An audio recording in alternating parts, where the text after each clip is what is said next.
நல்லா தூங்கி எழுந்தாலும் சோர்வாவே இருக்கிறீங்களா? அப்போ ஒரு உறுப்பை உடனே கவனிங்க. ஓய்வெடுத்தாலும் போகாத சோர்வு, நல்லா தூங்கினாலும் காலையில் எழுந்த உடனேயே மீண்டும் படுக்கணும் போல தோணுதா? இதை சாதாரண சோர்வாக எடுத்துக்கொள்ள கூடாது. நம்ம உடல் ஏதோ குறைவு இருக்குன்னு சொல்லும் முதல் சிக்னல் இதுதான். பலர் வேலை பளு, மன அழுத்தம் காரணம் என்று நினைத்து இதை புறக்கணிக்கிறார்கள். ஆனா இந்த நிலைக்கு அடிக்கடி காரணம் அயன் டெபினிசி தான்.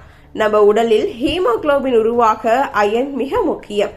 இந்த ஹீமோகுளோபின் தான் ரத்தத்தில் ஆக்சிஜனை ஏந்தி உடலின் எல்லா பகுதிகளுக்கும் கொண்டு செல்கிறது. அயன் குறைந்து விட்டால் ஹீமோகுளோபின் அளவும் குறையும். இதனால் ரத்தம் தனது முக்கிய பணியை சரியாக செய்ய முடியாது.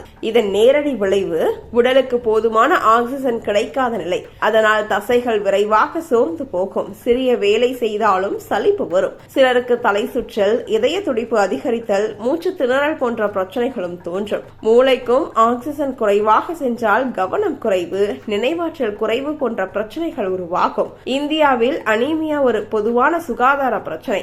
ஆய்வுகள் சொல்வதுபடி 70% அதிகமான பெண்களுக்கு இதன் தாக்கம் இருக்கிறது. மாதவிடாய் காரணமாக இரத்த இழப்பு அதிகம் ஏற்படும் பெண்கள், கர்ப்பிணிகள், பாலூட்டும் தாய்மார்கள், சரியான சத்துணவு இல்லாதவர்கள் ஆகியோர் அதிகம் பாதிக்கப்படுகிறார்கள்.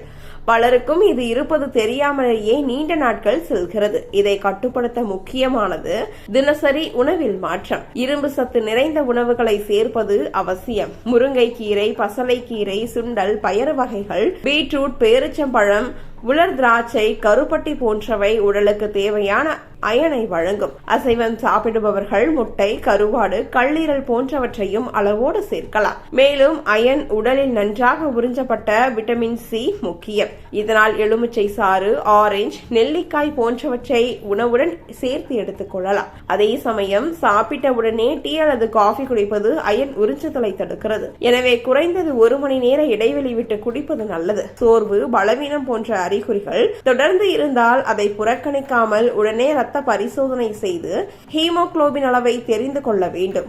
ஆரம்பத்திலேயே கண்டுபிடித்தால் அனீமியாவை எளிதாக சிகிச்சை மூலம் சரி செய்யலாம். உடலின் சின்ன சின்ன மாற்றங்களையும் கவனியுங்கள். சோர்வு சாதாரணமல்ல, அது உடல் கொடுக்கும் முக்கிய எச்சரிக்கை.